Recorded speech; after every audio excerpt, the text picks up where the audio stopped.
sepanjang tahun 2020 merangkumi pelbagai perkara tentang COVID-19, tentang IPCC, iaitu Undang-Undang Suruhanjaya Bebas Tata Kelola Polis dan banyak lagi.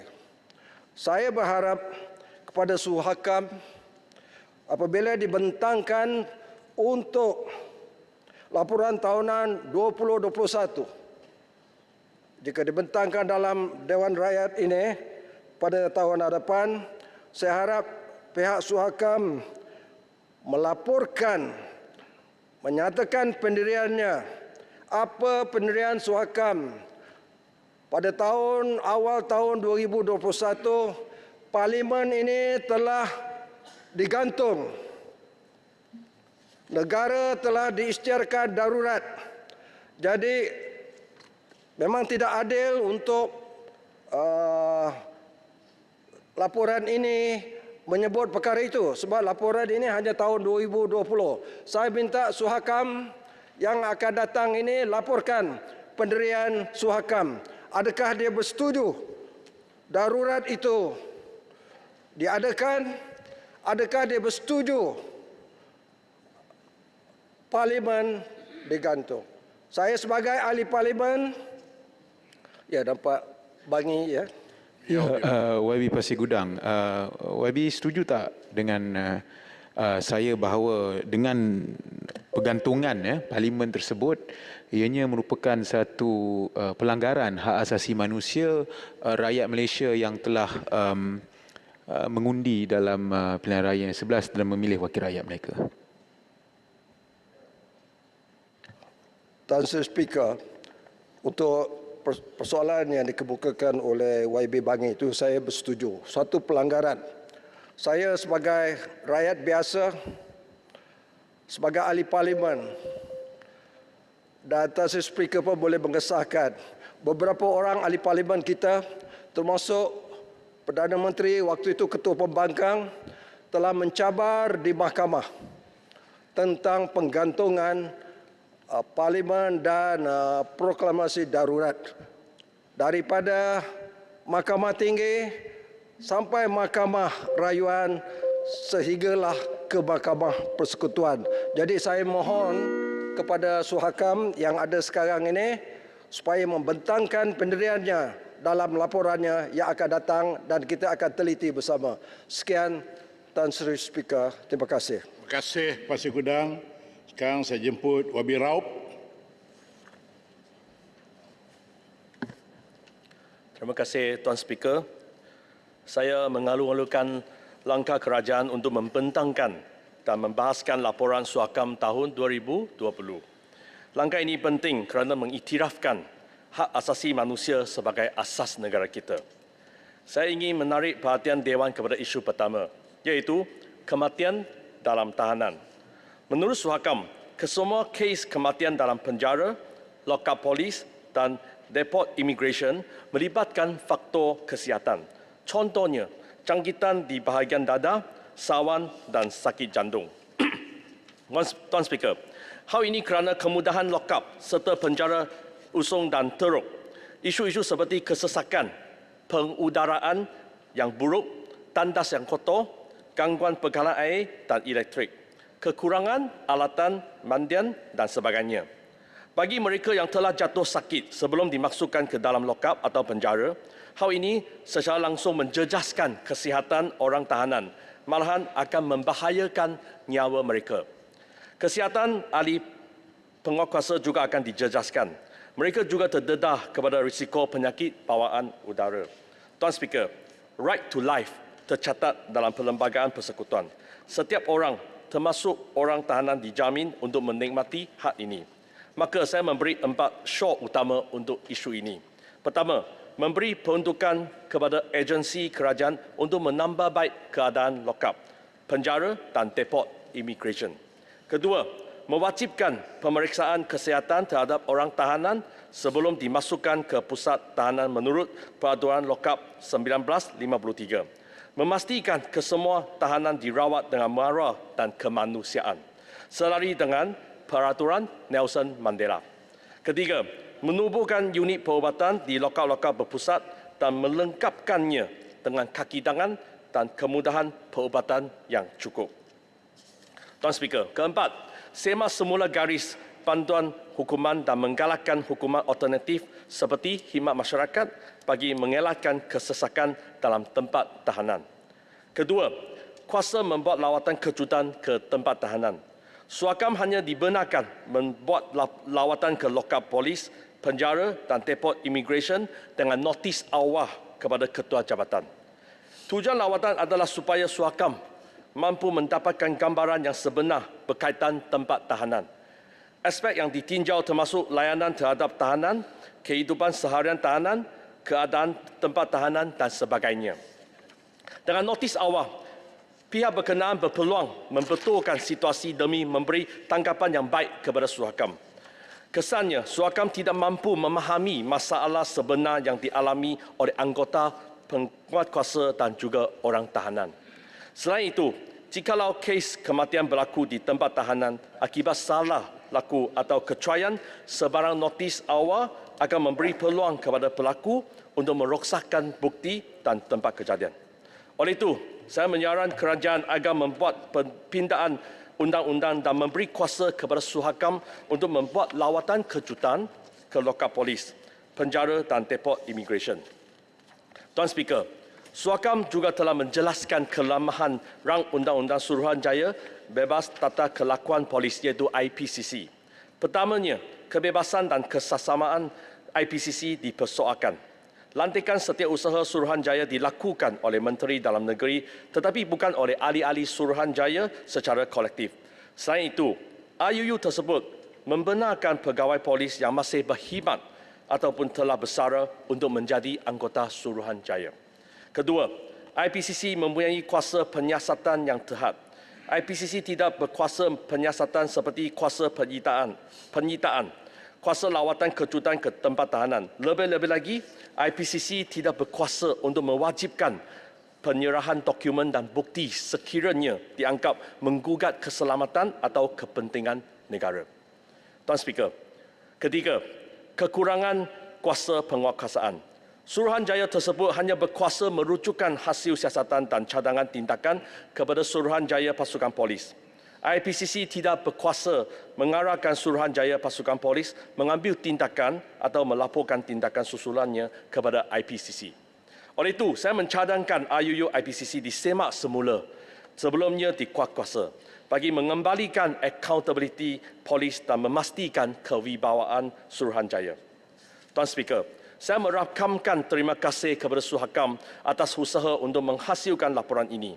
Namun demikian, sebagai institusi hak asasi manusia nasional, saya percaya Suhakam perlu terus diperkasakan untuk menjalankan peranan mereka lebih berkesan. Menurut Suhakam dan Global Alliance of National Human Rights Institutions, antara cabaran Suhakam adalah belanjawan yang tidak cukup.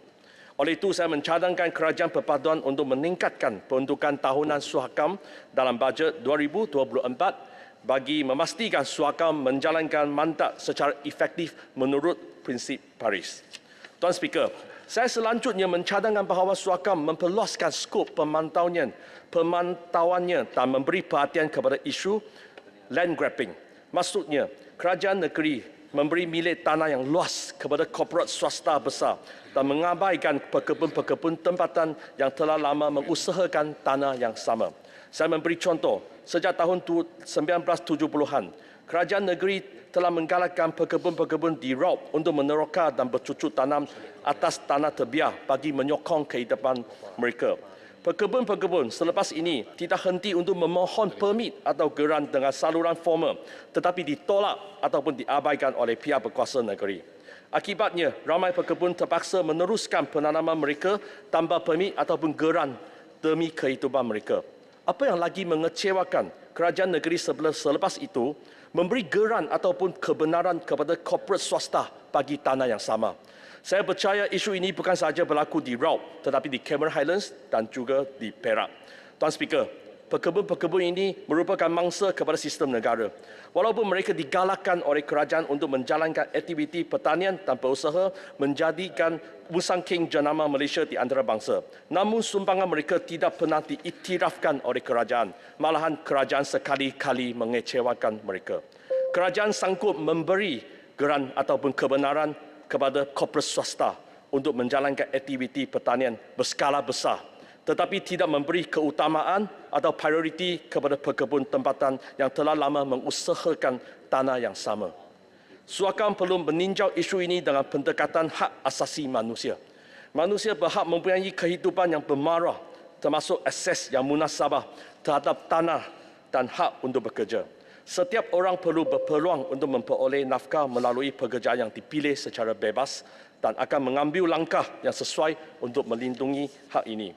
Ayu sekali, saya menegaskan bahawa suakam perlu diperkasakan bagi melindungi dan mempromosi hak asasi manusia. Raut minta laluan. Silakan. Terima kasih Raut. Jadi saya dengar apa yang Raut cakap tadi tentang tanah durian yang ditanam di Raut. Saya rasa itu bukan termasuk dalam hak asasi manusia, itu adalah pencerobohan. Rasa perlu diberbetulkan. Yang inilah apa yang sebelah sana anggap. Tetapi mereka sudah bertanam di sana beberapa puluh tahun, sejak 70-an. Ini adalah hak asasi mereka untuk prioriti untuk dapat geran ataupun kebenaran untuk menanam. Kenapa ini bukan hak asasi manusia? Ya, sebelum kita nak masuk satu kawasan tanah, kita mesti ada hak. Kita mesti buat permohonan dan dapat baru kita boleh masuk. Boleh mana baru? Kerajaan Garak, saya nak tegaskan di sini, mereka tanam di sana kerana kerajaan negeri Pahang pada masa 70-an menggalakkan mereka bertanam di tanah sana. Sudah beberapa puluh tahun mereka di sana. Kenapa tanah itu boleh dipajakan kepada syarikat besar dan bukan bagi pekebun-pekebun tempatan? Ini adalah soal yang saya nak tanyakan. Ini adalah hak asasi manusia, saya tegaskan di sini. Oleh itu, saya mengalu-alukan janji YB Menteri Undang-Undang dan Reformasi Institusi mengenai pindahan Akta Suakam bagi memperkukuh mandatnya. Ayo sekali, saya juga minta YB Menteri turut memberi satu garis masa kepada pindahan, menjelaskan kelemahan akta sedia ada dan menerangkan cara perkasakan Suakam. Sekian, terima kasih. Saya mohon Yongkong. Terima kasih. Saya jemput Bagan Serai. Assalamualaikum warahmatullahi wabarakatuh dan salam sejahtera. Terima kasih kepada Tan Sri Speaker. Hak asasi manusia dijelaskan sebagai hak yang dipunyai oleh seorang individu atas kapasiti sebagai manusia dan meliputi pelbagai skop kehidupan, antaranya hak untuk hidup, hak untuk menyuarakan pendapat, kebebasan untuk bergerak dan juga hak untuk berfikir. Mengikut kacamata barat, hak asasi seorang manusia adalah hak yang mutlak bagi dirinya.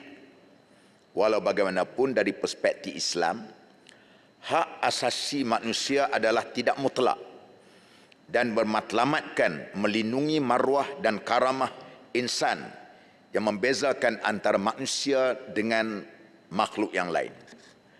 Menurut Dr. Wahabah Az-Zuhaili, Islam sebagai agama yang bersumberkan wahyu daripada Allah. Islam adalah agama yang mula-mula memperakui dan mendaulatkan hak asasi manusia. Sebagai contoh, perubahan daripada zaman jahiliah, di mana kaum wanita dan kanak-kanak perempuan dizalimi, dibunuh kerana jantinanya.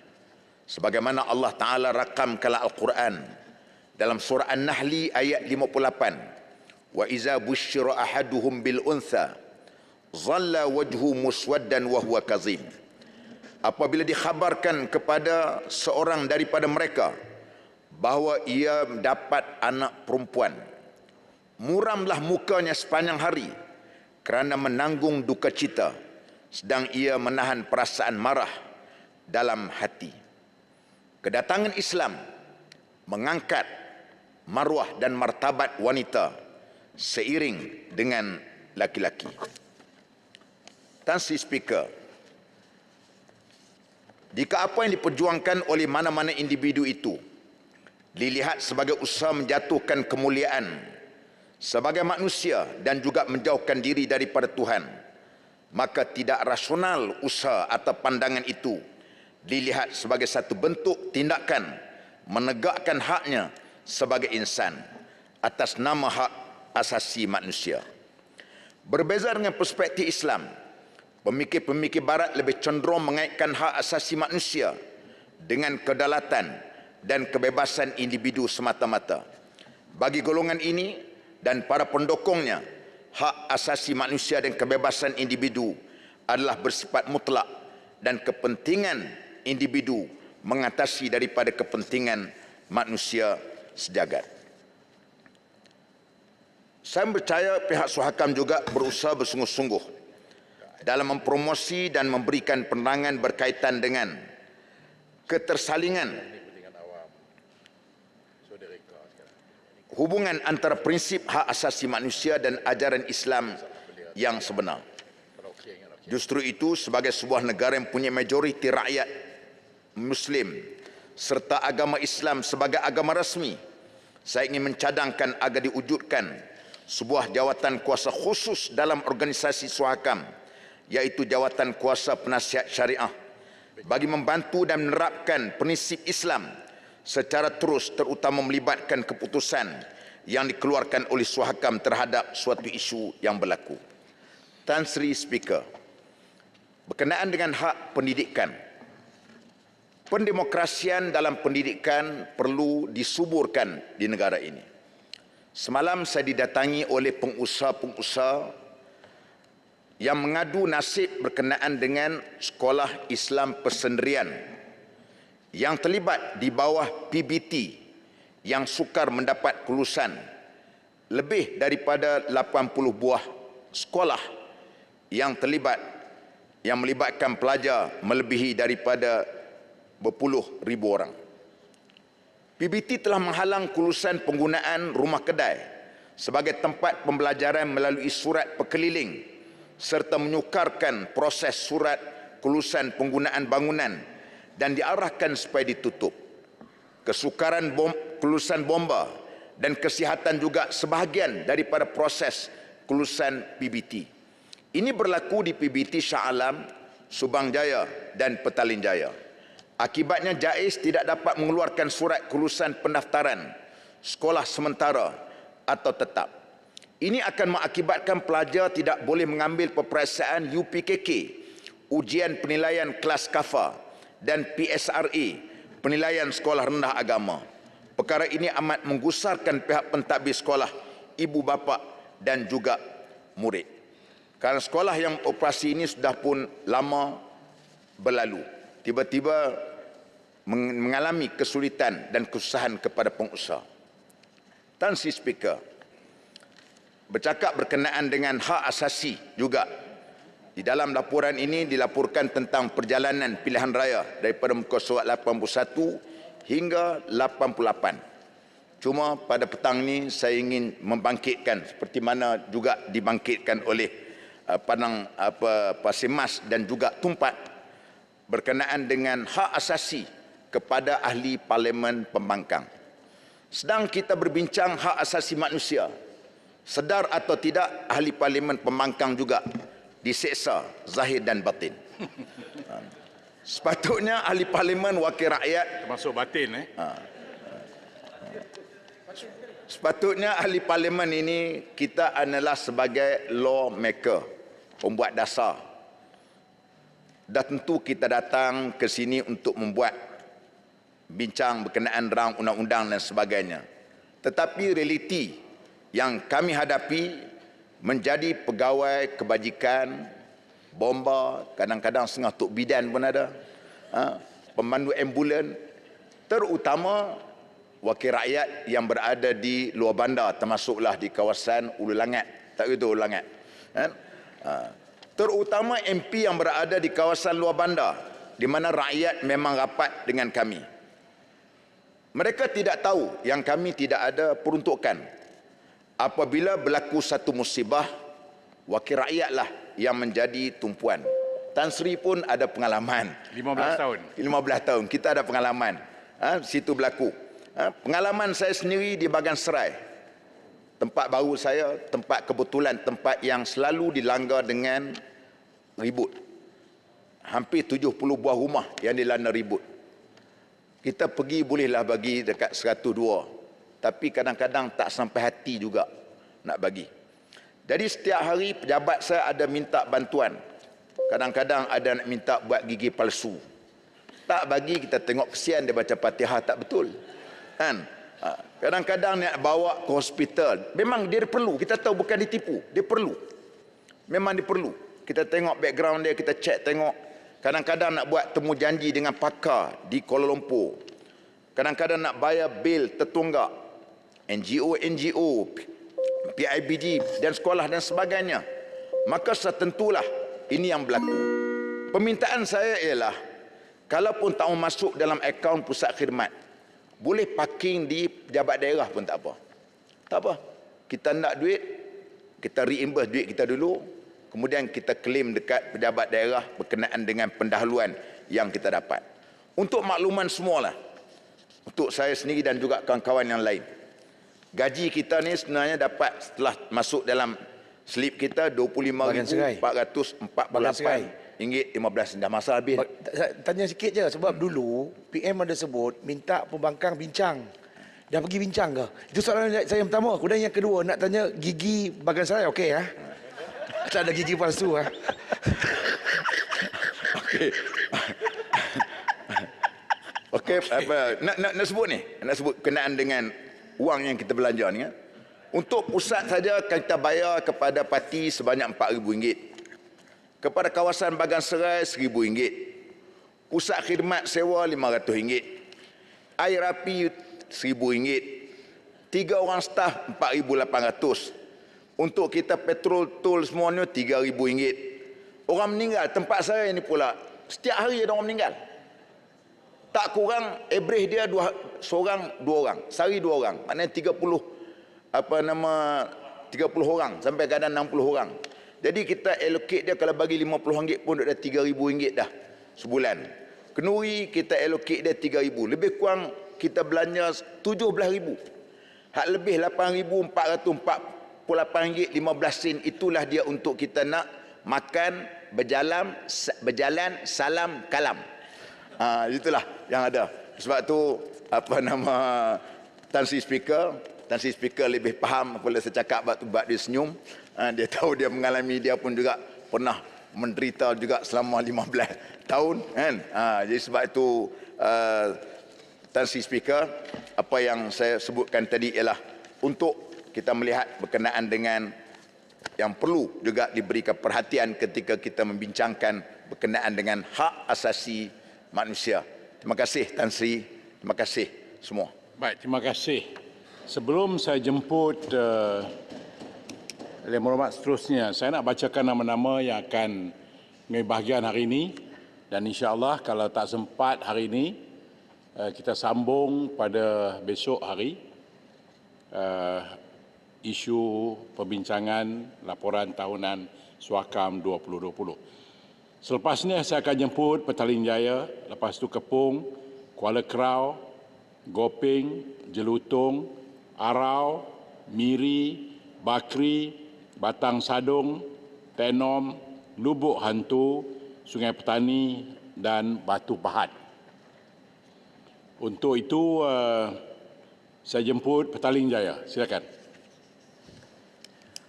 Terima kasih kepada Tan Sri Speaker atas peluang yang diberikan kepada saya untuk menyertai perbahasan laporan tahunan Suhakam di Dewan Yang Mulia ini. Tan Sri Yang Dipertua, sebagai wakil rakyat, saya berpendapat bahawa laporan tahunan Suhakam ini sangat penting kerana memberi fokus kepada hak asasi manusia yang meruncing di Malaysia, khususnya ketika pandemik COVID dan Perintah Kawalan Pergerakan ataupun PKP. Merujuk kepada laporan tahunan Suhakam, individu tanpa kewarganegaraan termasuklah pelarian dan pencari suaka telah menghadapi masalah dalam segi hak ekonomi, sosial dan kebudayaan di Malaysia.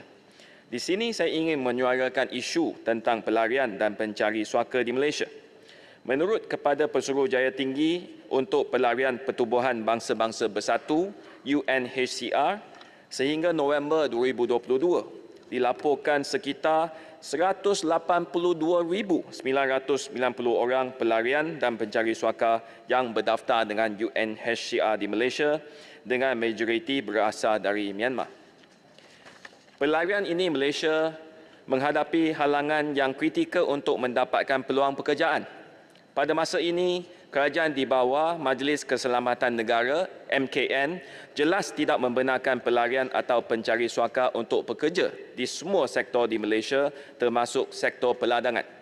Pelarian yang memegang kad UNHCR hanya dibenarkan bekerja dalam sektor tidak formal seperti pekerja sendiri untuk sara hidup. Menurut kajian oleh Pesuruhjaya Tinggi UNHCR, dijangka 60% pekerja di Malaysia telah bekerja.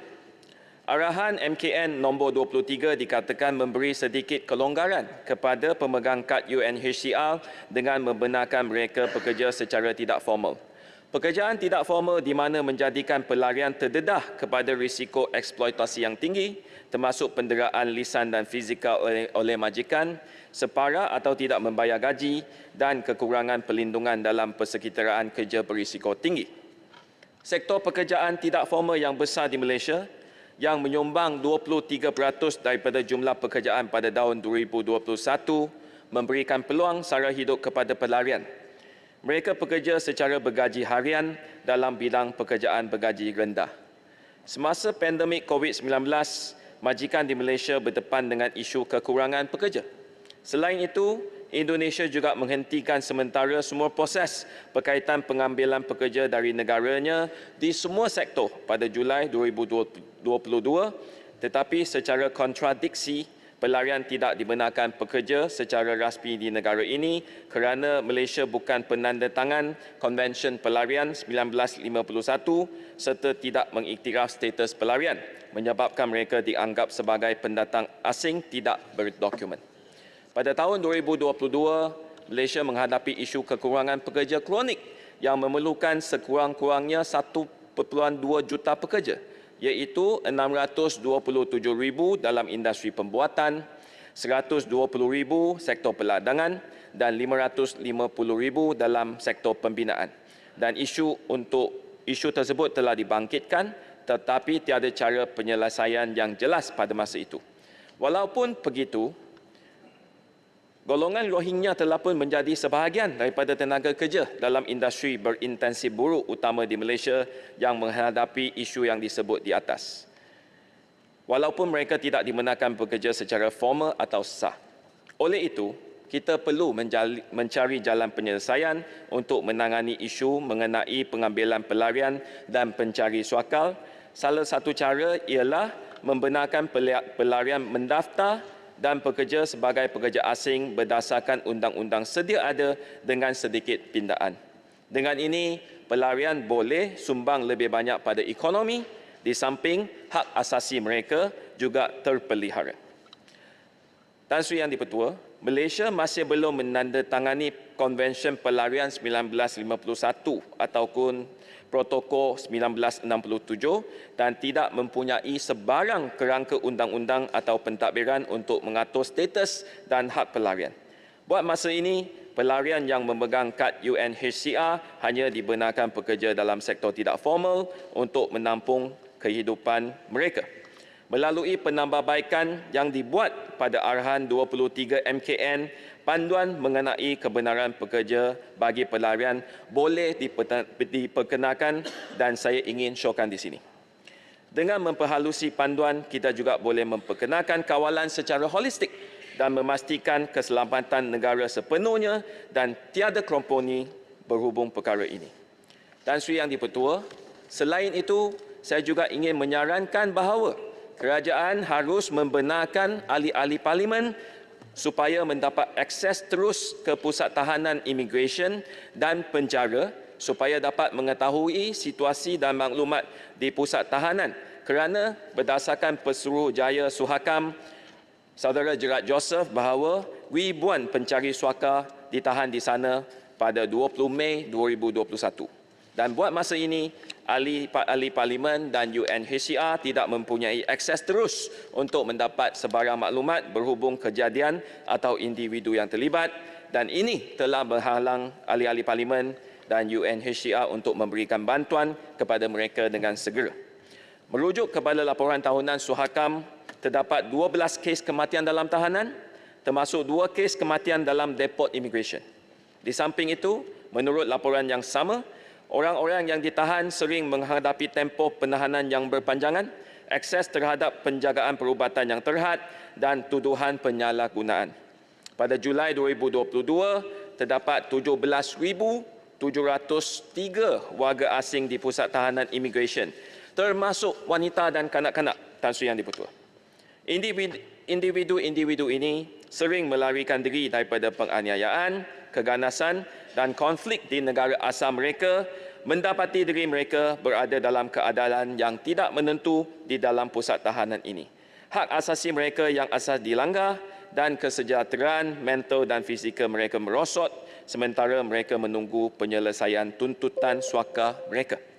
Berdasarkan laporan Suhakam, semasa lawatan berkala, Suhakam juga mendapati kebanyakan tempat tahanan di Malaysia mempunyai masalah kudis buta, skabies yang teruk. Sebagai kesimpulan, hak-hak pelarian terutama dalam hubungannya dengan hak pekerjaan dan keadaan pusat tahanan memerlukan perhatian dan tindakan semua pihak termasuk kerajaan.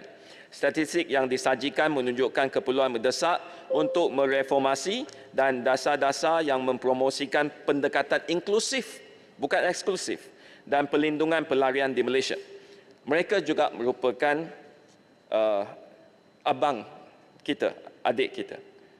Dengan memastikan akses pelarian kepada pekerjaan yang baik dan perlakuan yang manusiawi, kita dapat mendorong integrasi mereka, memberdayakan mereka untuk membina semula kehidupan dan memanfaatkan potensi mereka sebagai penyumbang yang berharga kepada masyarakat. Ia adalah tanggungjawab moral kita untuk berdiri untuk hak-hak pelarian. Sekian sahaja ucapan perbahasan saya. Terima kasih Tan Sri Yang di-Pertua. Terima kasih. Seterusnya saya jemput Kepung.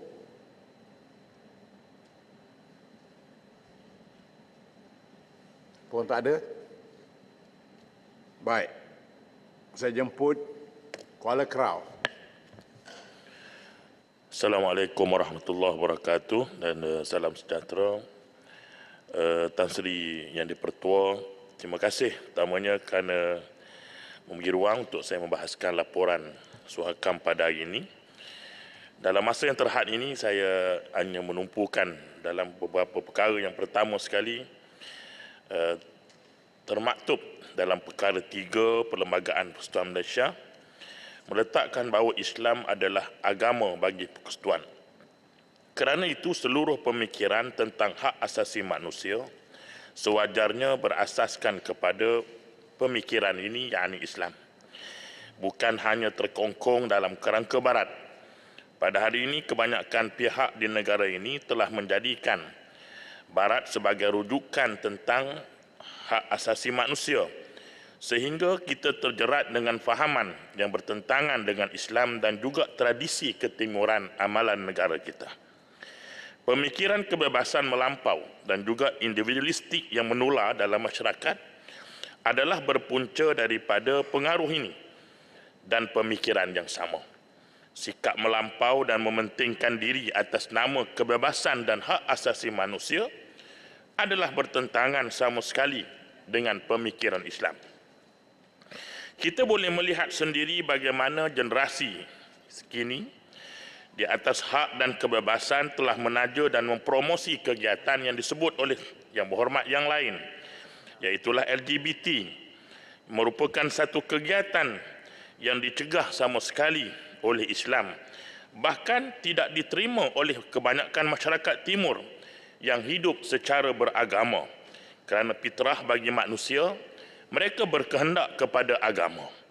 Semua agama tidak menerima aktiviti yang kotor ini dan merosakkan keturunan manusia.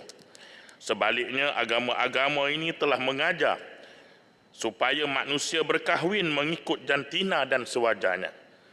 Apabila masyarakat terikut dengan pemikiran masyarakat barat, mereka telah mengangkat pemikiran kebebasan ini sehingga melampaui hak-hak masyarakat termasuk hak budaya, hak sosial yang dipegang oleh masyarakat yang beragama.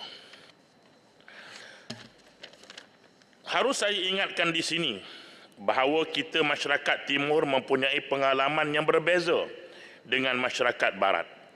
Semenjak zaman gelap, masyarakat Barat telah tertindas oleh kongkongan raja, gereja dan tuan-tuan tanah. Namun setelah berlakunya dialog budaya di antara Barat dan Islam, khususnya yang berlaku di Andalusia, maka wujudlah kesedaran untuk menuntut hak-hak sivil dan hak politik di Barat. Kemunculan tokoh-tokoh pemikir Barat seperti Thomas Hobbes dan yang lain yang memperjuangkan hak-hak dan kebebasan politik, sehingga kemunculan Magna Carta di UK telah membawa kepada Deklarasi Hak Asasi Manusia 1948. Apa yang saya hendak nyatakan di sini ialah pengalaman Barat adalah berasaskan kepada penindasan hak-hak sivil dan politik yang berlaku pada zaman gelap itu. Maka dalam pemikiran mereka, mereka sangat mengambil berat dan memperjuangkan hak-hak kebebasan individu, sehingga persoalan hak asasi manusia menjadi tidak seimbang dalam kefahaman dan amalan yang mereka lakukan. Apabila masyarakat kita terikut dengan cara ini, sehingga mereka menjadi melampau dan bersifat individualistik. Yang kedua, persoalan yang berrentetan daripada pengaruh pemikiran hak asasi manusia cara Barat ini menyebabkan hak individu telah dilebihkan berbanding dengan hak masyarakat. Persoalan hak masyarakat telah diremehkan sehingga hak-hak ekonomi, sosial dan hak budaya tidak diperjuangkan berbanding dengan perjuangan menuntut hak sivil dan hak politik. Hari ini di mana-mana pejuang hak asasi manusia bercakap tentang hak dan kebebasan individu yang menjadi teras hak sivil dan politik. Sedangkan pembelaan terhadap penindasan ke atas ekonomi, pengabaian budaya dan kebejahatan sosial tidak dipedulikan. Dalam tradisi kehidupan masyarakat Timur yang berpegang kepada kehidupan beragama, hak masyarakat sangat dititik beratkan sehingga tradisi berkeluarga, hidup berjiran, pembangunan masyarakat telah menjadi begitu cemerlang. Tetapi pada hari ini, kita mendapati keharmonian keluarga, semangat kejiranan dan budaya bermasyarakat telah semakin terpencil berpunca daripada sikap individualistik dan kebebasan yang melampau. Kita sering menuntut perkara berkaitan hak, tetapi tidak ramai yang mempersoalkan berkaitan tentang tanggungjawab. Sedangkan perkara hak itu akan tertunai apabila kita melaksanakan tanggungjawab yang dipertanggungjawabkan kepada kita. Persoalan ini menjadi kekeliruan masyarakat antara hak dan tanggungjawab yang dituntut tidak seimbang dengan tanggungjawab, sehingga setiap orang berfikir tentang hak diri mereka masing-masing, sedangkan tidak ada sesiapa pun yang beroleh hak mereka jika tanggungjawab itu dilaksanakan.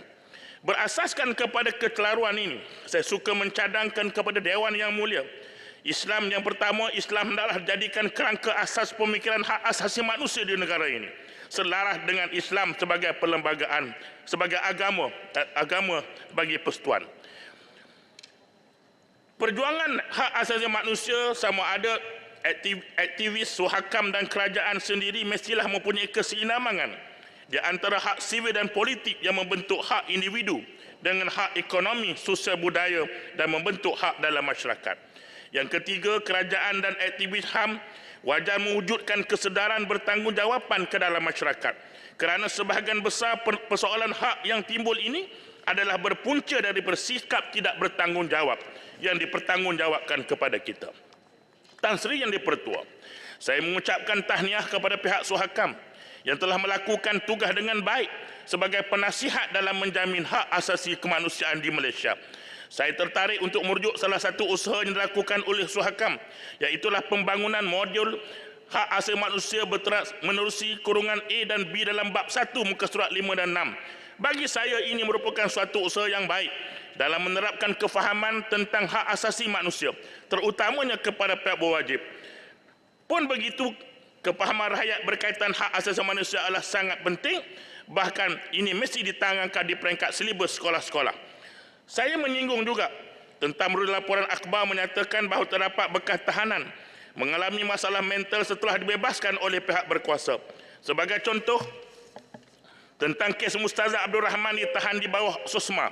Beliau telah ditahan pada 2016 dan dibebaskan pada 2023. Namun, kebebasan seolah diragut apabila disahkan oleh pakar Hospital Universiti Kebangsaan Malaysia di mana beliau menghadapi masalah gangguan tekanan pasca trauma ini. Maka saya nak bertanya, berapakah jumlah atas statistik pengidap masalah mental dan dalam tahanan serta apakah usaha dalam memulihkan para tahanan yang terlibat?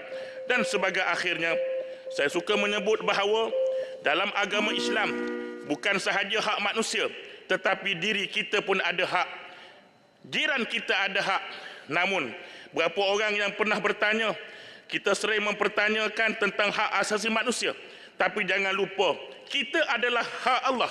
Dan hak Allah mesti memenuhi, melaksanakan haknya sebelum kita dipertanggungjawabkan di hadapan Allah Subhanahu Wa Taala. Sekian, Tan Sri Petua. Assalamualaikum warahmatullahi wabarakatuh. Assalamualaikum warahmatullahi wabarakatuh. Saya jemput Gopeng. Terima kasih kepada Tan Sri Speaker kerana mengizinkan saya untuk turut mengambil bahagian dalam perbahasan laporan Suhakam tahun 2020. Terlebih dahulu saya ingin ucapkan syabas dan tahniah kepada Kerajaan Madani kerana telah pun membentangkan dan membenarkan ahli-ahli Parlimen dalam Dewan Rakyat untuk membahaskan perkara ini. Dan harus kita ingat bahawanya keputusan terdahulu Menteri di Jabatan Perdana Menteri yang mana sekarang Kota Baru pernah juga membentangkan laporan tersebut tetapi tidak membenarkan untuk berbahas. So bagi saya kesungguhan dan hasrat kerajaan dan kerajaan ini untuk mendukung hak asasi manusia dalam negara kita ini harus kita memberikan satu penghargaan yang tinggi. Tuan Dipertua, saya ingin membahaskan 3 perkara yang terkandung dalam laporan Suhakam tahun 2020. Yang pertamanya adalah tentang kanak-kanak tanpa kewarganegaraan walaupun dilahirkan dan menetapkan di negara ini. Keduanya adalah tentang tanah orang asli dan ketiganya adalah tentang ucapan kebencian. Pertama, kanak-kanak tanpa kewarganegaraan walaupun dilahir dan menetapkan di negara kita telah pun banyak timbul isu dan saya memang fahami bahawa kerajaan kini ada fail yang begitu tebal, banyak mengikut kepada menteri dia kata ada lebih kurang 150,000 kes permohonan kewarganegaraan di depan KDN. Dan kebanyakan kes-kes permohonan ini adalah jatuh di bawah kes-kes kanak-kanak tanpa kewarganegaraan yang mana lahir di luar ikatan perkahwinan. Malaysia sebagai negara yang meratifikasikan Convention of the Right of the Child CRC pada tahun 1995, kerajaan harus ikhtiarkan sesuatu cara untuk mengatasi masalah tersebut. Kerana kanak-kanak yang tidak berdosa ini mengalami banyak cabaran dan dalam mencapaikan hak mereka kepada pendidikan, kesihatan, pekerjaan dan lain-lain lagi. So mereka juga berdepan dengan risiko menjadi mangsa eksploitasi, penangkapan dan penahanan sewenang-wenangnya serta pengusiran. Saya amat memahami isu ini bukan sesuatu yang mudah, ianya adalah sesuatu yang rumit dan harus diatasi sepenuhnya. Saya ingin menggesa kepada kerajaan supaya kategorikan kepada kes-kes 150,000 yang masih lagi tertangguh belum selesai ini bagi prioriti kepada kes-kes kepada kanak-kanak kita. Sebab hak kanak-kanak kita harus kita angkat kerana mereka adalah bakal ataupun generasi yang akan datang dalam negara kita. Kita harus kendalikan kes tulin kanak-kanak tanpa kewarganegaraan seperti mana yang kita faham iaitu lahir anak di luar ikatan kahwin ataupun masalah kekurangan pemahaman dan kesedaran di kalangan ibu bapa warga negara yang tinggal dalam kawasan pedalaman. Dan bolehlah kita pada masa yang sama memberikan tumpuan kepada kanak-kanak pelarian, kanak-kanak migran ataupun kanak-kanak migran tanpa dokumen. So bagi saya, kita harus bagi prioriti dulu kepada kes-kes yang tulen atas sebab technical issue. Dan saya juga mempunyai pandangan bahawa Akta Pengangkatan 1952 perlu dikaji semula bagi membolehkan anak angkat mempunyai hak yang sama seperti kanak-kanak yang lahir daripada perkahwinan yang sah. Pada masa ini, kanak-kanak tanpa kewarganegaraan yang diambil sebagai anak angkat oleh ibu bapa warga negara Malaysia tidak dibenarkan kewarganegaraan melalui proses pengangkatan tersebut. Dan ibu bapa masih lagi perlu memohon kewarganegaraan kepada kanak-kanak tersebut di bawah perkara 15A Perlembagaan Persekutuan dan tiada jaminan permohonan itu akan diluluskan.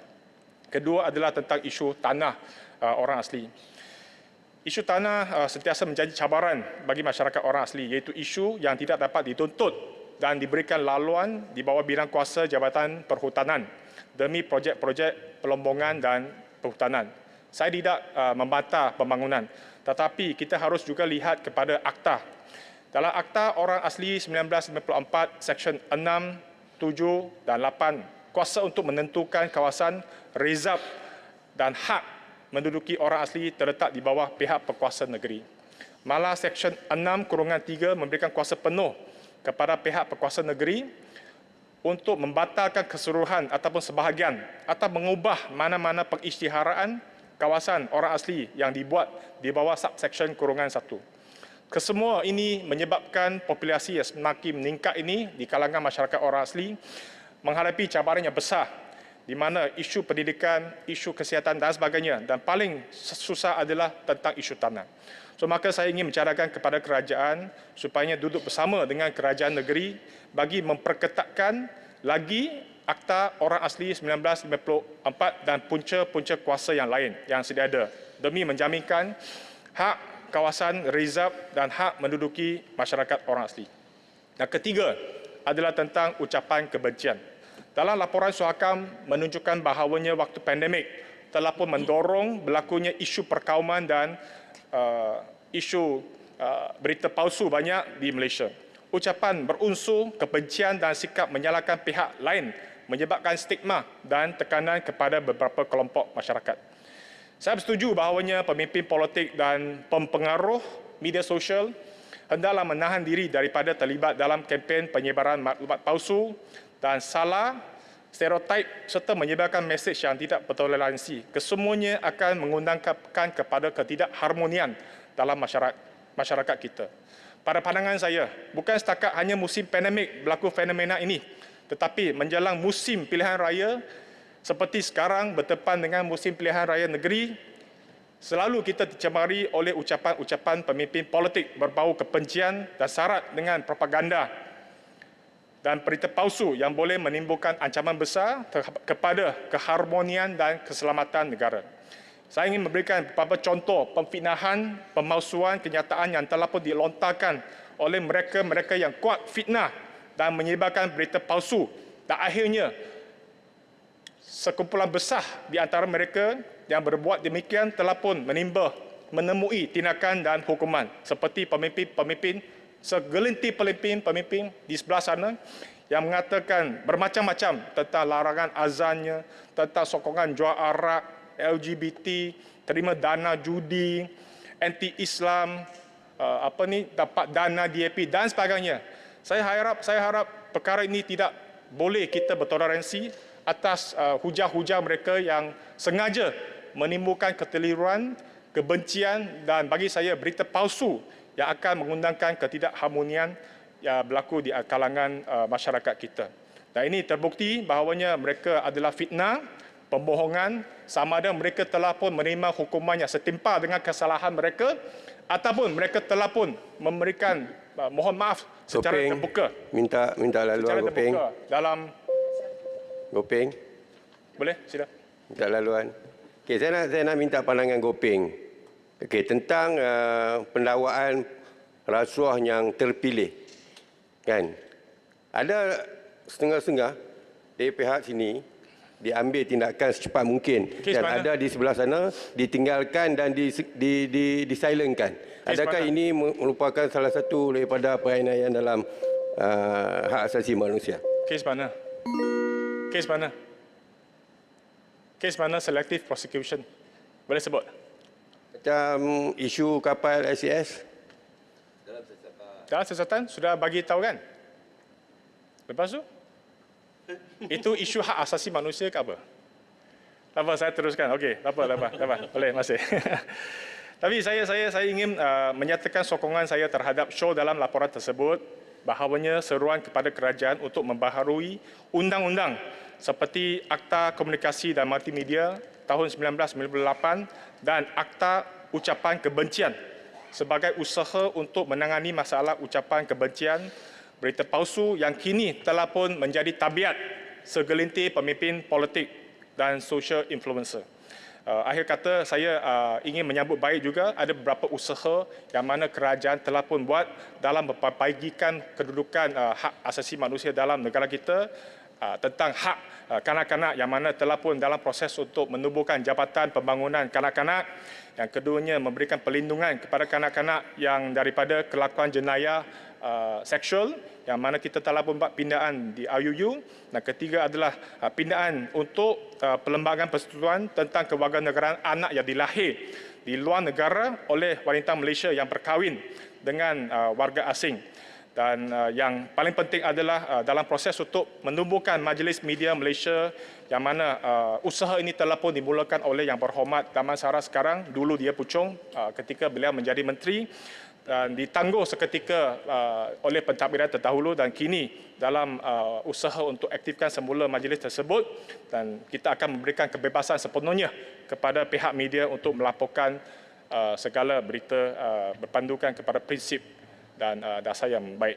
So akhir kata, sekali lagi saya ucapkan terima kasih kepada Tan Sri Speaker, dan saya ucapkan tahniahlah kepada Kerajaan Madani kerana telah pun membentangkan dan membenarkan kita untuk membahas.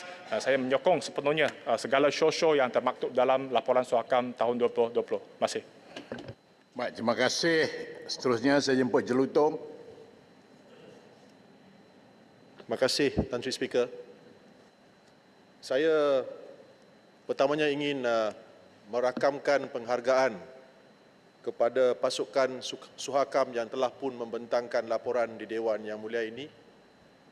Pada masa yang sama, saya berterima kasih kepada Tan Sri Speaker, kepada kerajaan pimpinan Yang Amat Berhormat Tambun yang juga telah membenarkan perbahasan. Dan saya sedar bahawa tujuan perbahasan adalah untuk kita baca laporan itu, bertukar-tukar pandangan dan fikiran, dan juga untuk memastikan bahawa perkara-perkara yang telah dilaporkan dalam laporan itu tidak berlaku. Perkara pertama yang ingin saya sentuh, mungkin saya boleh menyimpang sedikit. Tan Sri Speaker, saya baca dalam berita FMT pada hari ini, Free Malaysia Today, bahawa Ketua Polis Negara Tan Sri Akril Sani telah pun mengarahkan PDRM untuk mencari pelawak bernama Jocelyn Chia yang telah pun memperlekehkan negara kita tercinta Malaysia. Saya menyambut baik perkara itu, memang tindakan tegas perlu diambil, cari dia sampai lubang cacing. Perkara ini tak patut dinyatakan oleh beliau. Pada masa yang sama, saya ingin tanya kepada Ketua Polis Negara, apakah tindakan yang telah diambil oleh pihak Ketua Polis Negara untuk mencari bekas suami Indira Gandhi bernama Ridwan Abdullah dan anak kesayangannya bernama Prasarna Diksha yang telah dilaporkan hilang? Pada masa yang sama, saya ingin tanya, apakah tindakan yang telah diambil oleh Ketua Polis Negara untuk mencari Jolo yang telah menghilangkan diri sampai sekarang? Difahamkan mungkin berada di Taiwan, mungkin berada di China dan sebagainya. Bolehkah kita juga memberi perhatian untuk mengambil langkah-langkah untuk mencari mereka? Dan pada masa yang sama, seperti yang telah dibahaskan oleh Yang Berhormat Gopeng tadi, kejadian-kejadian kematian dalam lokap jumlahnya begitu banyak. Perkara yang dilaporkan oleh Suhakam untuk makluman Tan Sri Speaker, di penjara sahaja telah dilaporkan 363 kematian. Ini adalah laporan yang saya baca daripada portal berita Malay Mail yang telah melaporkan sehingga 2020. Selepas itu Jabatan Immigration 50, kematian dalam tahanan lokap 34, lokap polis di Raja Malaysia, dan agensi dadah kebangsaan 9. Jumlahnya 363. Saya pada masa yang sama terpanggil untuk tanya Tan Sri Speaker, kejadian-kejadian kematian dalam lokap ini adalah sesuatu yang berlaku berulang kali, dan mungkin tahun ini adalah tahun yang bersejarah kerana kita juga telah menonton tayangan filem Anwar The Untold Story. Pada kali yang pertama, kita melihat apa yang berlaku kepada Perdana Menteri kita sewaktu beliau ditahan di lokap. Ini bukanlah tayangan filem, memang perkara yang telah dilaporkan di mana seorang ketua polis negara, Rahim Noor, dituduh kerana membelasah yang amat berhormat Tambun dalam lokap, menyebabkan beliau tercedera di mata, the black eye incident. We won't forget, dengan izin Tan Sri Speaker. Ketika itu gelombang reformasi mula bangkit. Ini adalah sesuatu yang telah berlaku lebih kurang 25 tahun yang lalu dan sedang berlaku sekarang.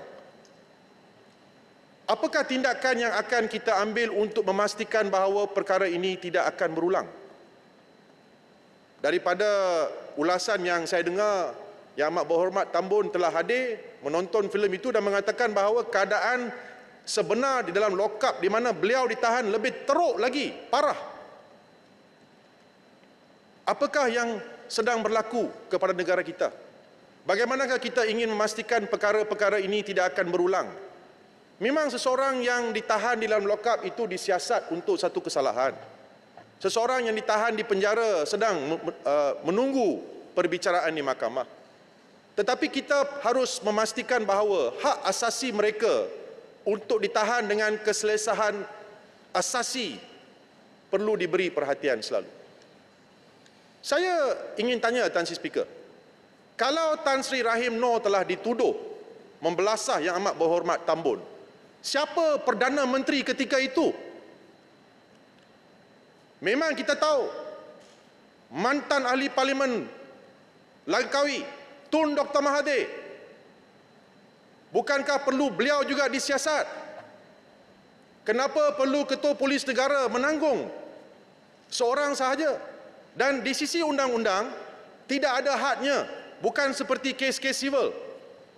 Dalam kes-kes sivil selepas 6 tahun memang tidak ada sebarang kes yang boleh difailkan. Tetapi sekarang saya ingin tanya, saya bukan membuat tuduhan. Saya ingin tanya, adakah Ketua Polis Negara ketika itu bertindak disebabkan telah diberi arahan untuk berbuat demikian oleh siapa? Adakah arahannya datang daripada Tun Dr. Mahathir? Saya ingin tanya. Jelutong minta laluan. Sahabat saya Paribunta. Boleh? Okey, saya bagi. Terima kasih. Tadi YB Jelutong sebut seorang bekas Perdana Menteri yang bertanggungjawab ke atas isu Datuk Seri Anwar. Soalan saya, mengapa sewaktu ahli parlimen Langkawi yang jadi Perdana Menteri menjadi PM zaman PS Perintah 2018 hari itu, Jelutong tidak bangkitkan isu ini dan minta supaya Dr. Mahathir diseret ke mahkamah? Soalan yang baik. Saya ingin jawab, Tan Sri Speaker.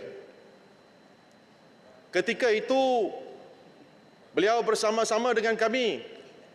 Prinsip perjuangannya bersama-sama dengan kami. Sekarang, PAS, beliau telah ikut dengan PAS. Dan PAS bersama-sama dengan beliau. Saya ingin jawab. Agak-agak lah, bang. Sebahagian Jelutong saja, bukan semua PAS. Sebahagian saja. Jelutong, soalnya Satu jawapan yang baik dari Saya jawab apa sekarang. yang Langkawi Saya jawab. buat kezaliman Jawapan pada yang baik. Tambun hari itu sama Sekarang- juga. Ngapa tak dibangkit waktu itu? Tan Sri Speaker, saya ingin jawab. Bagi saya peluang jawab. Mengapa tak bangkit waktu itu? Sekarang baru bangkit. Yang Berhormat, saya ingin jawab. Bagi peluang saya jawab. Masa itu Tun Dr. Mahathir tidak sesat.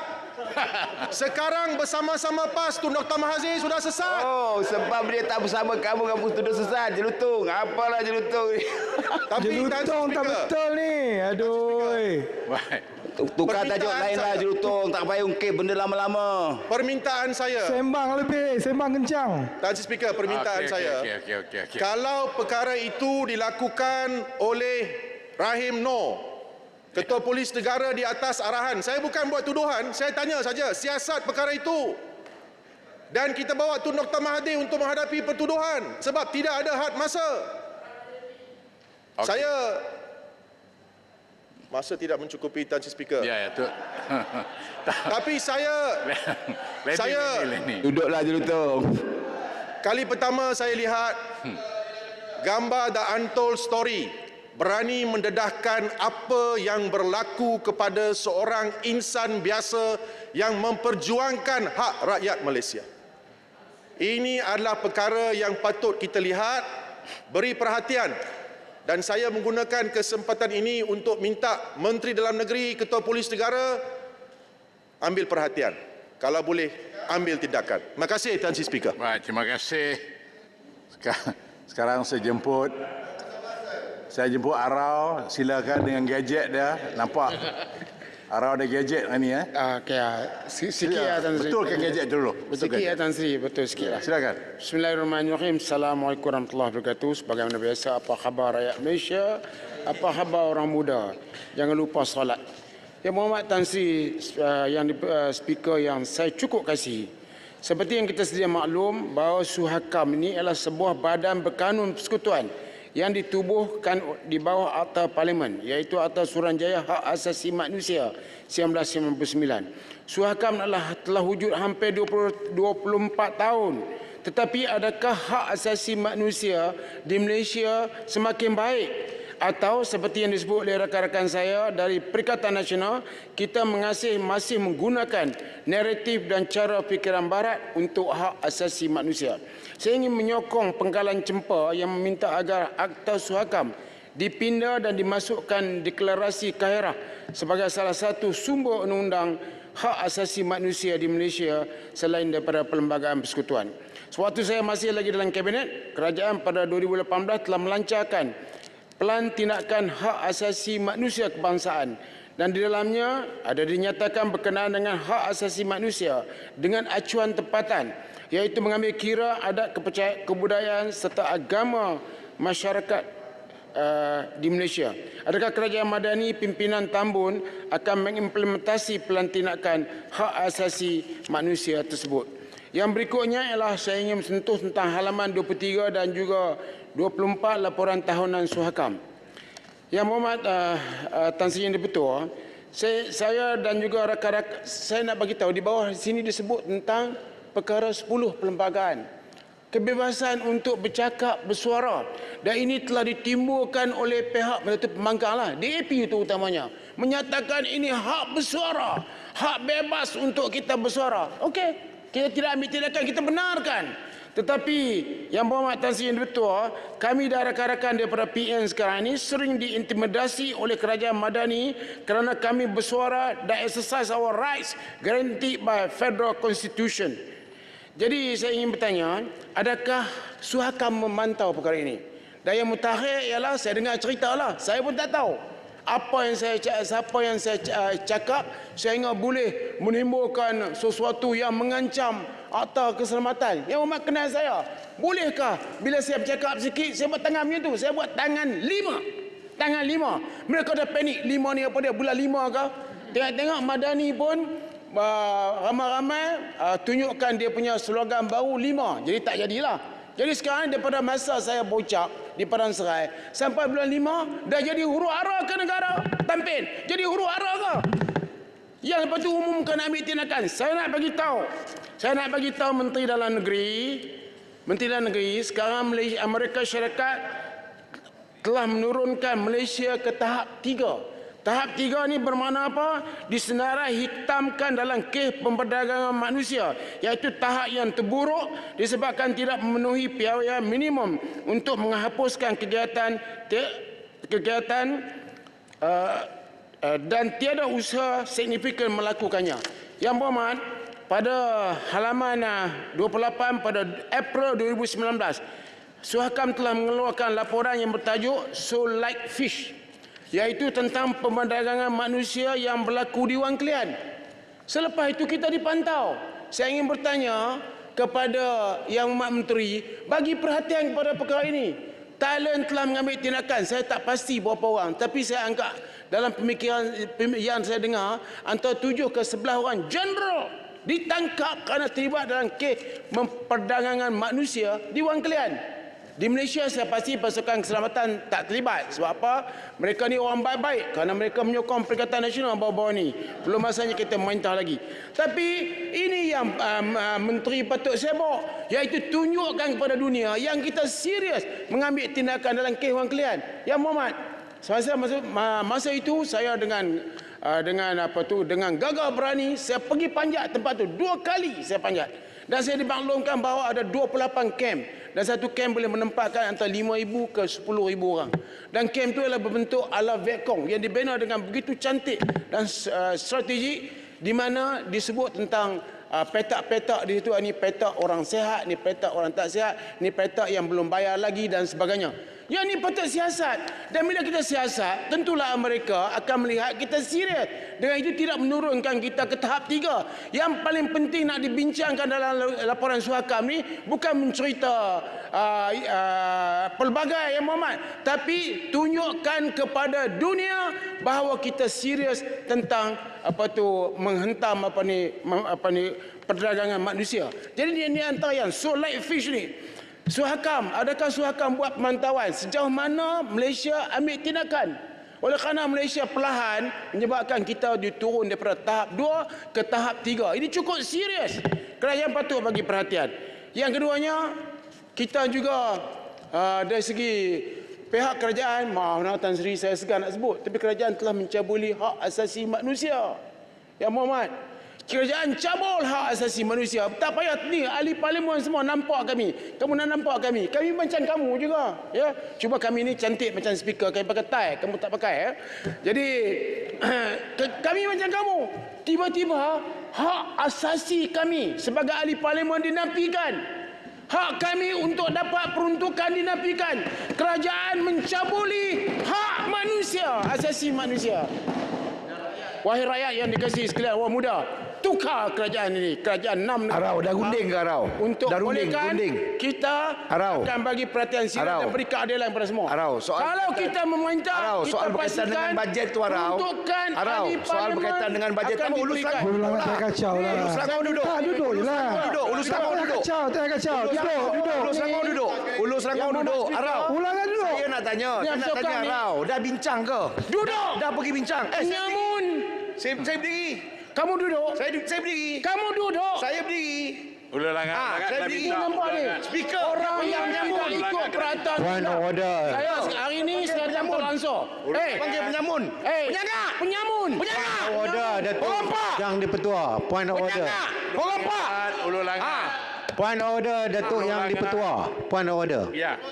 Tak, bahasa Arau ni memang Point of order.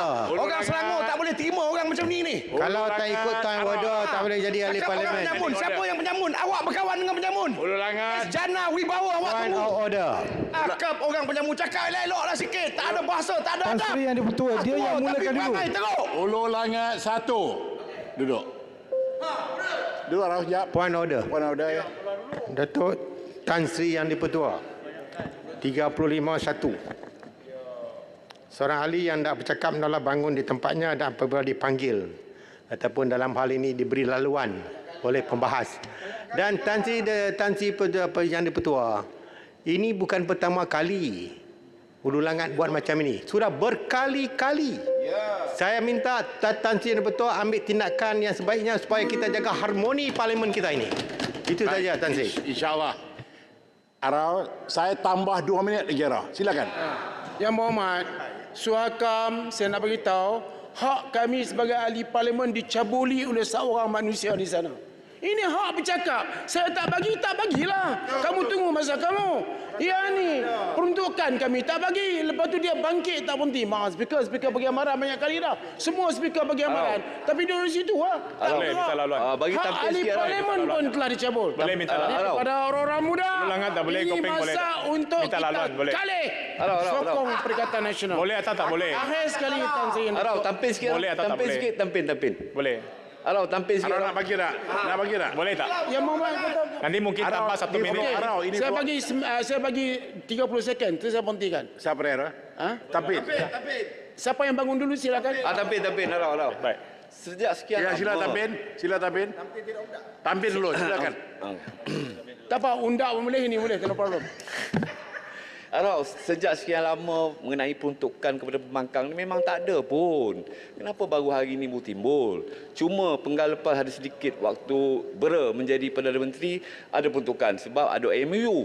So sekarang ni kalau nak pun berunding, bincang, nak sign MOU apa saja pun boleh. Kan? Boleh. Tak perlulah mengatakan itu hak asasi ke. Saya nak bagi tahu Yang Berhormat, kerajaan sekarang kerajaan madani, kerajaan perpaduan. Dulu kerajaan nama-nama macam-macam. Ni kerajaan madani perpaduan. Di mana dalam peraturan parlimen yang membolehkan awak tahan kami punya peruntukan? Di mana?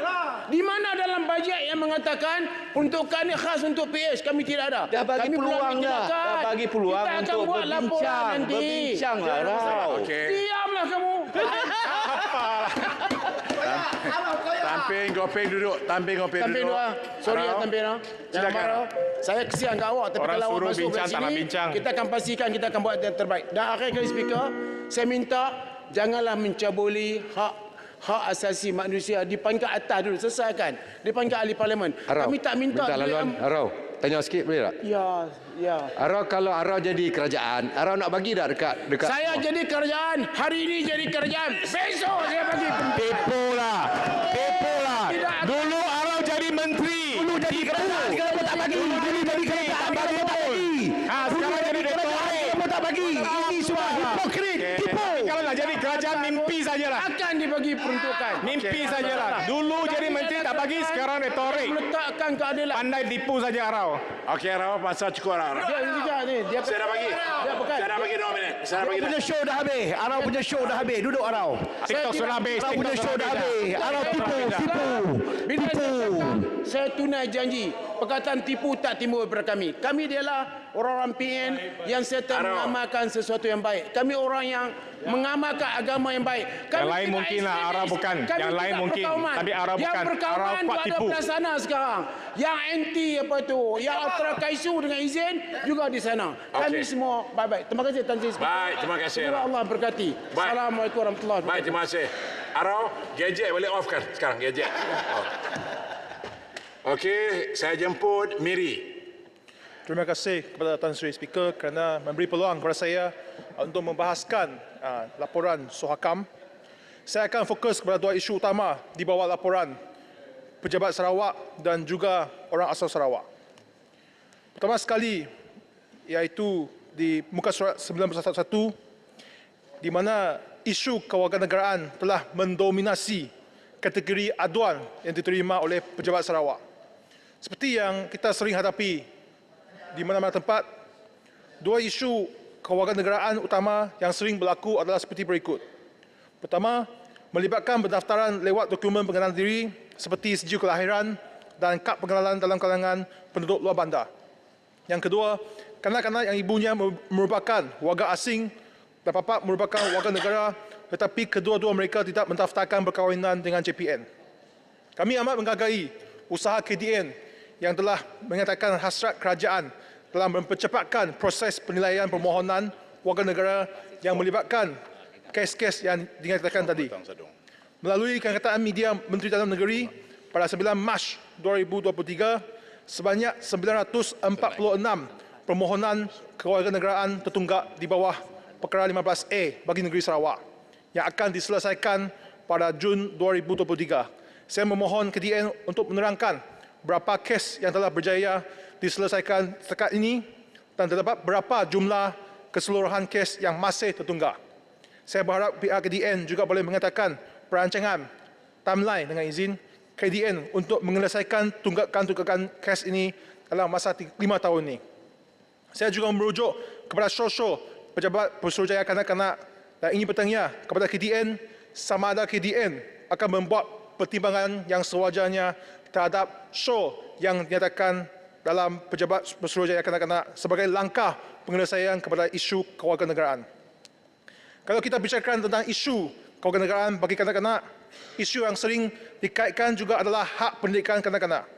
Kita sedia maklum bahawa terdapat ramai kanak-kanak terutamanya di kawasan luar bandar Sarawak yang tidak dapat masuk ke sekolah disebabkan oleh tidak mempunyai dokumen warga negara yang lengkap. Proses memperoleh warga negara terutamanya bagi kes-kes yang dinyatakan tadi memang mengambil masa yang panjang dan tidak menentu. Namun, bagi kes kanak-kanak yang telah menjadi stateless child dengan izin, mereka akan kehilangan peluang juga untuk menerima pendidikan ketika menunggu dokumen warganegaraan daripada dilengkapi. Sebagai contoh, dalam satu kes yang ditemui oleh wartawan tempatan dan ditolakkan dalam media tempatan di daerah Marudi awal bulan ini, terdapat seorang kanak-kanak berumur 9 tahun yang dilahirkan oleh seorang lelaki tempatan dan perempuan dari Indonesia tanpa perkahwinan. Kanak-kanak ini tidak dapat masuk ke sekolah disebabkan tidak mempunyai dokumen pengenalan diri yang lengkap. Budak ini baik sangat, walaupun tidak dapat masuk ke sekolah, dia masih habiskan masa untuk membantu memungut sayur dari hutan untuk dijual. Apabila wartawan membelanjakan dia sepinggan ayam goreng, selepas makan seketul, dia terus minta kebenaran untuk bawa balik yang lain untuk adik-adiknya. Seperti cerita drama, tapi ini betul-betul berlaku. Apabila ditanya apa hasratnya, budak yang penuh dengan kasih sayang ini telah menjawab hasrat paling besarnya adalah dapat masuk ke sekolah. Bagi kanak-kanak dalam kes-kes ini, proses memperoleh kewarganegaraan sudah tentu lebih sukar dan rumit berbanding dengan kita semua yang mendapat warganegara secara kuasa undang-undang. Keadaan bertambah teruk lagi apabila mereka disebabkan oleh kedudukan geografi dan kekurangan tahap pendidikan dan kesedaran ibu bapa mereka. Saya percaya ramai lagi kes-kes seperti yang saya ingatkan tadi di pedalaman Sarawak dan Sabah. Muka surat 94 telah mengatakan adalah kewajipan Kerajaan Sarawak untuk melindungi hak asasi manusia dalam kes-kes warganegaraan dan hak pendidikan di Sarawak. Namun untuk membolehkan Kerajaan Sarawak untuk menunaikan tanggungjawab dan kewajipan ini, saya percaya autonomi pendidikan khususnya dari segi syarat kemasukan sekolah boleh diturunkan kepada Kerajaan Sarawak atas dasar budaya dan kedudukan lokaliti yang amat berbeza di sini. Dengan itu, saya percaya kita dapat menggerakkan ketua-ketua kaum dan masyarakat tempatan untuk membantu mengesahkan identiti dan memastikan bahawa dengan izin no one left behind dari segi pendidikan, terutamanya bagi penduduk yang hidup dalam kemiskinan dan merupakan golongan yang paling memerlukan pendidikan untuk mengeluarkan mereka daripada kemiskinan. Jangan disebabkan kecuaian atau kekurangan kesedaran ibu bapa, anak-anak pula yang akan dihukum oleh sistem kita dengan menafikan hak mereka untuk mendapatkan pendidikan. Sekali saya ingin menyentuh kepada isu orang asal di Sarawak, secara khususnya hak tanah adat anak negeri. Saya ingin mengucapkan setinggi-tinggi penghargaan kepada Yang Amat Berhormat Perdana Menteri yang telah bersetuju untuk memberi peruntukan tambahan 10 juta bagi melaksanakan kerja pengukuran tanah hak adat Bumiputera atau NCR di Sarawak. Isu NCR sudah lama dibincangkan dan mendapat perhatian daripada berbagai pihak di Sarawak. Namun saya ingin menarik perhatian kerajaan dengan satu isu yang serupa dengan NCR. Kalau NCR kita boleh kaitkan dengan hak tempat tinggal bagi orang asal di kawasan luar bandar, bagaimana pula hak tempat tinggal atau hak perumahan bagi orang asal yang berhijrah dari kawasan pedalaman ke bandar. Bandaraya Miri seperti bandaraya lain telah menjadi tumpuan kepada ramai penduduk dari kawasan luar bandar untuk menetap dan mencari rezeki. Walau bagaimanapun, berbanding dengan bandaraya di Kuala Lumpur dan Selangor, kami masih tidak mempunyai perumahan kos rendah atau kos dana yang mencukupi berbanding dengan permintaan yang begitu tinggi. Hakikatnya, ramai rakyat kita yang majoritinya merupakan orang asal terpaksa hidup di rumah setinggan. Maklumlah, Miri merupakan antara kawasan yang mempunyai populasi setinggan tertinggi di Sarawak.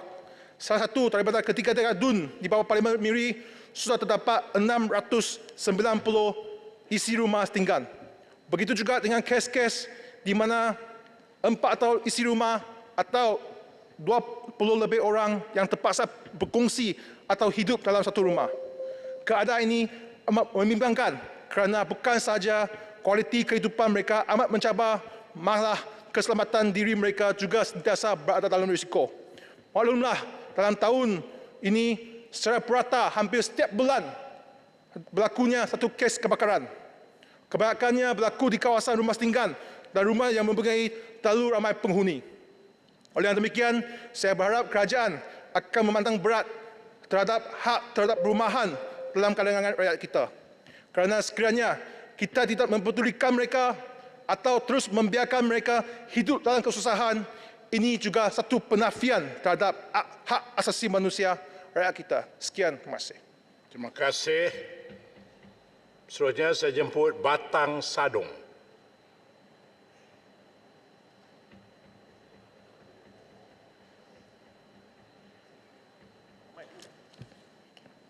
Assalamualaikum dan salam sejahtera. Tan Sri Speaker, terima kasih di atas peluang yang diberikan untuk Batang Sadong membahaskan laporan tahunan 2020 Suruhanjaya Hak Asasi Manusia ataupun Suhakam di Dewan Yang Mulia ini. Adalah penting Suhakam dan Parlimen mempunyai perhubungan yang baik untuk memastikan prinsip-prinsip hak asasi manusia mengikut Universal Declaration of Human Rights dengan izin dihormati, dipatuhi dan dilindungi. Maka amatlah penting cadangan-cadangan dari Suhakam ini diambil serius dan kerajaan berusaha untuk bekerjasama dengan semua agensi dan kementerian untuk memastikan tiada yang tercicir.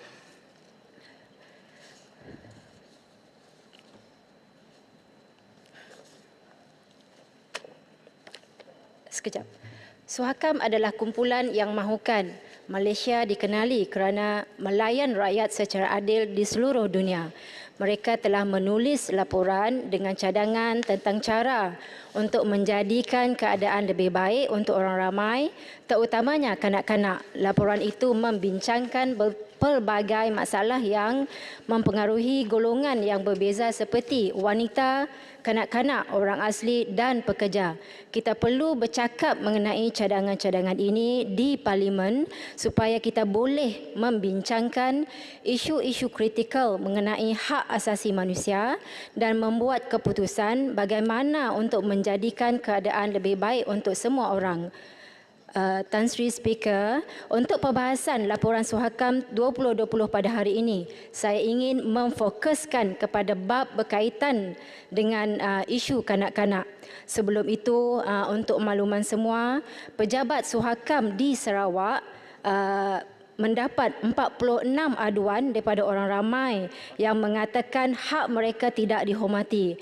Mereka hanya dapat membantu 3 orang setakat ini dan mempunyai 43 lagi aduan masih menunggu tindakan. Beberapa aduan adalah mengenai kanak-kanak yang tidak mempunyai kad pengenalan. Selain itu, aduan lain adalah termasuk 8 kes mengenai pertukaran daripada agama Islam ke Kristian, di mana 5 kes melibatkan mualaf di Sarawak yang ingin kembali kepada kepercayaan asal ataupun agama asal, dan 3 aduan lagi berkaitan dengan orang yang tidak boleh menukar agama mereka pada kad pengenalan. Hal ini adalah sesuatu yang amat membimbangkan dan perlu tindakan segera bagi menyelesaikan perkara ini.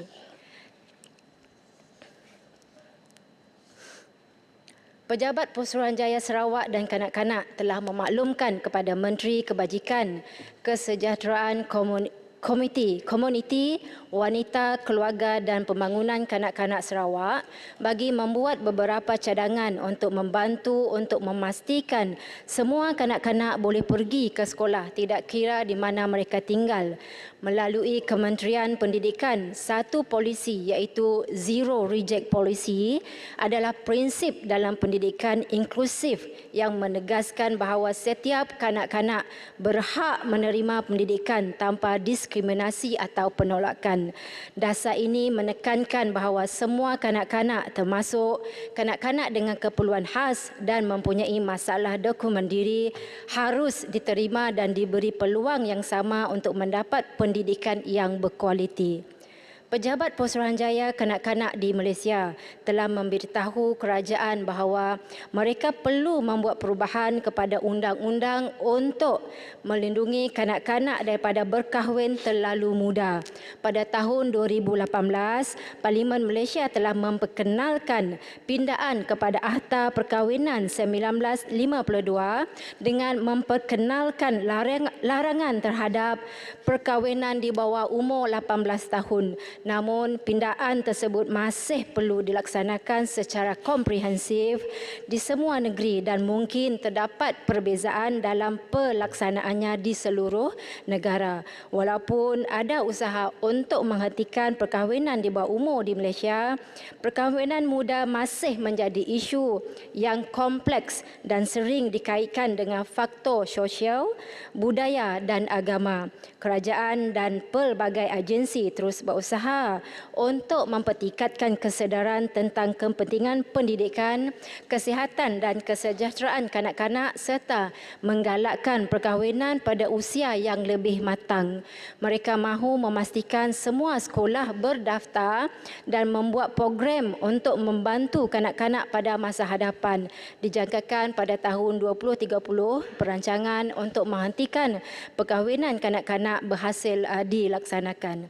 Tan Sri Speaker, terdapat 2,040 kes penderaan kanak-kanak dilaporkan di Malaysia dalam tempoh 4 bulan pertama tahun 2021. Daripada kes tersebut, 35% melibatkan pengabaian manakala hampir 30% melibatkan penderaan fizikal dan seksual. Pada tahun 2020, sebanyak 5,836 kes telah dilaporkan, sebanyak 336 kes penderaan kanak-kanak di rumah pengasuh dan pusat asuhan dilaporkan dari tahun 2021 hingga 2022. Kini semakin banyak kita lihat kanak-kanak menjadi mangsa penderaan di pusat jagaan kanak-kanak seperti contoh kes adik Bella, seorang kanak-kanak sindrom Down yang telah didera oleh penjaganya di rumah bonda. Manakala di Johor Bahru, ini kes yang terbaru, seorang pengasuh didapati mengasari 2 orang kanak-kanak ataupun bayi, masing-masing berumur 11 bulan dan 9 bulan di sebuah taska swasta menerusi rakaman CCTV berdurasi 48 dan 39 saat yang tular di media sosial dalam bulan Mei yang lepas. Langkah efektif perlu dilakukan oleh kerajaan serta pihak-pihak tertentu bagi membendung isu melibatkan penderaan kanak-kanak.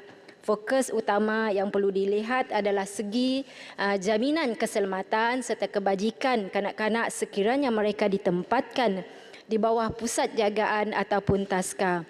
Adalah menjadi tanggungjawab kementerian sekiranya dapat mengaudit semula pusat jagaan kanak-kanak sedia ada yang telah diluluskan dan segera menutup mana-mana pusat jagaan kanak-kanak yang tidak berdaftar ataupun beroperasi secara haram.